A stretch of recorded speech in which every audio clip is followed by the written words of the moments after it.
O Centro Nacional de Pesquisa em Energia e Materiais desenvolveu um novo modelo de cálculo para emissões de carbono. O cálculo do chamado carbono equivalente foi estudado a partir de características de solos de canaviais do país. Vamos saber mais sobre esse estudo com o pesquisador João Carvalho, do Centro Nacional de Pesquisa em Energia e Materiais. Seja bem-vindo ao Agromanhã. Bom dia para você. Bom dia, tudo bem? Tudo ótimo, um prazer tê-lo aqui com a gente. João, o estudo também contou com a colaboração dos pesquisadores do Instituto Agronômico de Campinas. Conta pra gente como foi avaliado esse solo de clima temperado a partir dos canaviais do Centro-Sul. Vamos lá.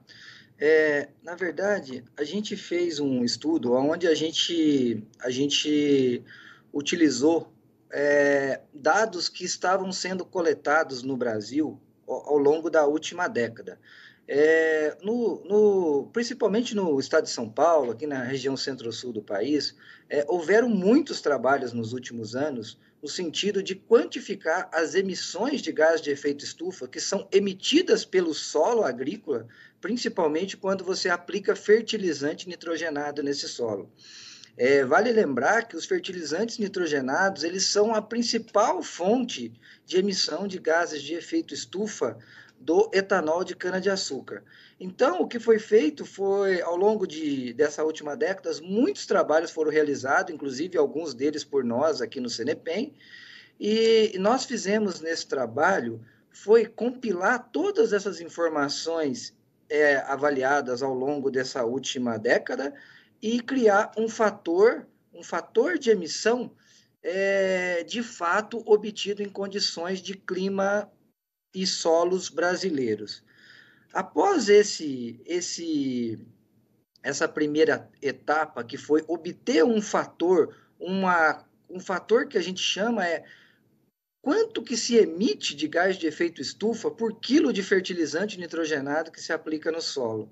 Então, nós fizemos essa primeira etapa, pegamos esses valores obtidos em condições locais, aplicamos nas ferramentas de cálculo para obter a pegada de carbono do etanol de cana-de-açúcar, e um último passo desse trabalho foi observar qual seria o impacto de se utilizar esse novo cálculo de emissão, um fator local, nas emissões do etanol, e, por fim, nós quantificamos quantos de certificados de descarbonização, como é chamado hoje no mercado, aí, vamos dizer, do RenovaBio, que é um programa nacional de descarbonização, nós observamos quanto isso daria de benefício econômico para o produtor de cana-de-açúcar. Essas foram as 3 etapas desse trabalho que a gente publicou recentemente. Dessas 3 etapas, então, João, com o estudo, então, a gente pode dizer que o etanol produzido a partir da cana-de-açúcar é ainda mais sustentável. Explica como foi feito esse cálculo desse novo modelo e em quanto seria a redução nas emissões do etanol a partir da cana-de-açúcar. Então, a gente fez tudo isso que eu mencionei com vocês e a gente já sabe, considerando outros cálculos que já são feitos ao longo dessa mesma última década que eu falei para vocês, muitos cálculos foram feitos já do etanol de cana-de-açúcar, considerando esse fator de emissão global que a gente chama. E com esse fator que a gente obteve agora com dados locais, obtidas em condições de clima tropical, o etanol ficou ainda 19%, a emissão ficou 19%, entre 18% e 19% abaixo do que a gente já vinha observando em outros estudos. Então, o que já era bom para o etanol, ele ficou melhor ainda. É um combustível cada vez mais sustentável. E nós temos ainda esse trabalho, ele mostra, é um trabalho bastante complexo, e ele mostra diversas formas que a gente tem de reduzir ainda mais né, as emissões do etanol de cana-de-açúcar. E você tem toda a razão no que você disse. Em termos de emissão de gás de efeito estufa, nós estamos falando que esse novo cálculo, o etanol é ainda menos emissor, ou menos poluente, como queiram.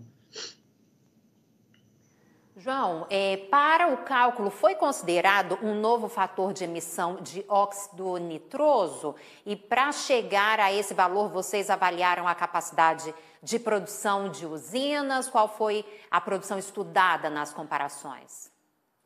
A gente fez esse cálculo considerando uma usina de 4 milhões de toneladas que moe 4 milhões de toneladas de cana por ano. Ou seja, uma usina bastante representativa da região centro-sul do país. Uma usina média grande, aí, vamos dizer.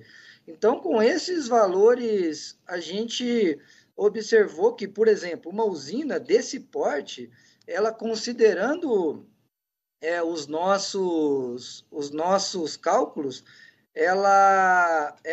primeiro, considerando o fator internacional, né, que é o que sempre foi utilizado, essa usina ela estaria gerando hoje próximo a 485 mil CBIOS, né, e considerando os nossos cálculos, 517 mil CBIOS. Né? Se a gente considerar um valor, nesse estudo, a gente considerou um valor médio por CBIO de $10 por CBIO, a gente viu que, considerando o nosso cálculo, daria um valor aproximado, um adicional de 320 mil dólares para uma usina, que hoje seria equivalente a próximo de 1.700.000 reais a mais de receita, sem fazer exatamente nada de novo, apenas usando os dados locais que são mais representativos das nossas condições aqui no Brasil. Não estamos fazendo técnica nenhuma de melhoria, apenas usando os dados que são mais condizentes com a nossa realidade. E, João, em todos os estudos anteriores, né, foram usados um outro padrão, como você colocou aí, esse padrão internacional. Desse modo, qual a importância para o mundo, né, quando um novo estudo é publicado e a partir desse fator regional? Esse fator regional, inclusive, ele é recomendado para que os países tenham o seu fator regional. Né? Esse fator global, ele é utilizado para quem não tem dados medidos. Né? Para quem tem dados medidos, para os países que têm, países ou regiões, vamos dizer assim, isso pode ser feito tanto para países, para regiões ou até para locais. Uma usina, por exemplo, pode gerar os seus próprios fatores. Obviamente, esses fatores vão ter que ser publicados e colocados em alguma revista científica, onde tem revisão por pares que valida essa metodologia. Mas a importância é muito grande, gente. A gente fazer a pesquisa num país ou numa região e essa pesquisa ser aplicada, dar o devido valor à pesquisa acadêmica, a pesquisa chegar ao produtor ou à usina ou ao setor, a usina ou o setor que é a atividade fim.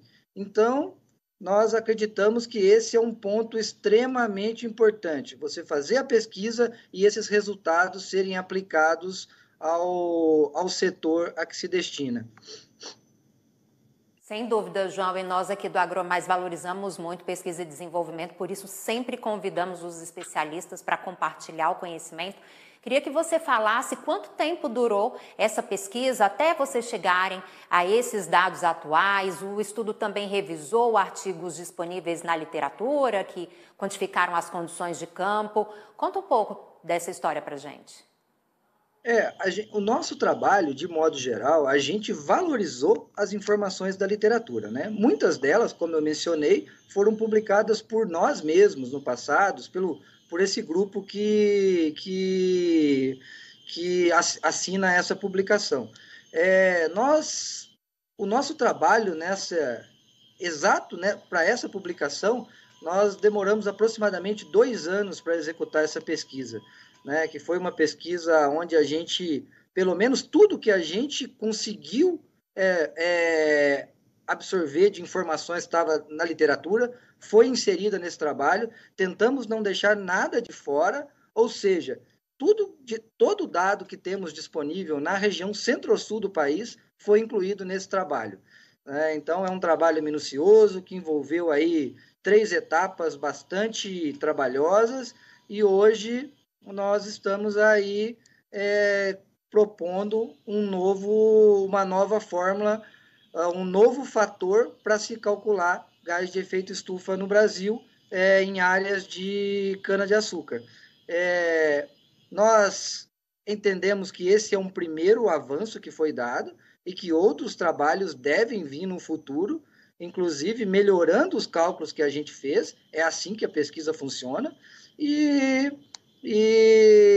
a partir daí, nós esperamos que esses dados sejam utilizados, por exemplo, pelo programa RenovaBio, que a gente acha que esses dados são melhores do que o fator internacional. E entre o óxido nitroso e o dióxido de carbono, qual provoca mais danos à atmosfera?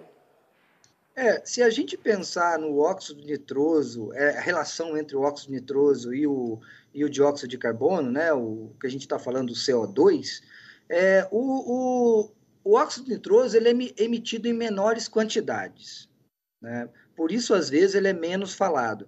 Mas, quando a gente está falando de 1 quilo de óxido nitroso emitido, por exemplo, 1 quilo desse gás, em termos de potencial de aquecer a atmosfera, 1 quilo desse gás é equivalente a praticamente 300 quilos de CO2, né?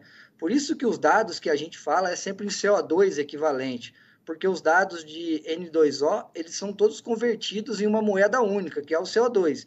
Mas então, se a gente falar cada quilo de N2O emitido, nós estamos falando próximo a 300 quilos de CO2.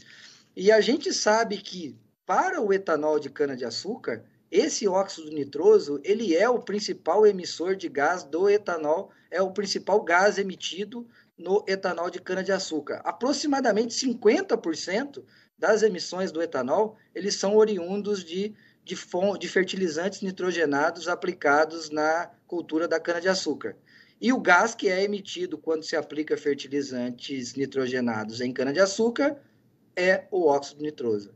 Então, nós acreditamos, se quisermos mesmo reduzir de forma significativa as emissões do etanol, a gente está falando aqui hoje de cana-de-açúcar, mas se a gente falar de milho, a história não é muito diferente. Nós temos que trabalhar em reduzir as emissões de óxido nitroso. Muito obrigada pela sua participação aqui no Agromanhã, João Carvalho, pesquisador do Centro Nacional de Pesquisa em Energia e Materiais. Um prazer recebê-lo aqui. O prazer é todo nosso e ficamos à disposição.